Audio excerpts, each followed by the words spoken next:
உங்களுக்கு வயிற்றுல ஏதாவது ஒரு சின்ன வீக்கமாக தெரியுதா? அது ஹர்னியாவாக கூட இருக்கலாம். ஹர்னியானா என்ன?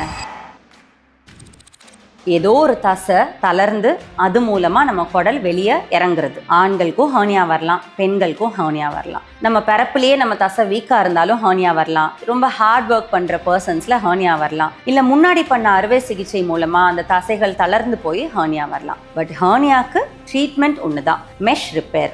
வலை மூலமாக அந்த ஹர்னியாவை ரிப்பேர் பண்ணுறது. ஆனால் அதுக்காக முன்ன மாதிரி பெருசாக கிழிச்சு தையல் போட்டு ஹாஸ்பிட்டலில் நிறைய நாள் படுத்திருந்து அந்த ரிப்பேரை பண்ண தேவையில்லை. இப்போது ஒரு சின்ன தொலை மூலமாக லாப்ரோஸ்கோப்பில் மெஷ்ஷை அந்த தொலை மூலமாகவே உள்ள விட்டு தையல் இல்லாமல் அதுக்குன்னு இருக்கிற டேக்கர்ஸ் மூலமாக இந்த சர்ஜரியை சிம்பிளாக முடிச்சிடலாம். எவ்வளோ பெரிய ஹர்னியாவாக இருந்தாலும் ஒரே நாளில் சரி பண்ணி அடுத்த நாளே வீட்டுக்கு அனுப்ப முடியும், சின்ன தையல் கூட இல்லாமல். பயப்படாமல் நம்ம லாப்ரோஸ்கோபிக் ஹர்னியா ரிப்பேரை சூஸ் பண்ணலாம்.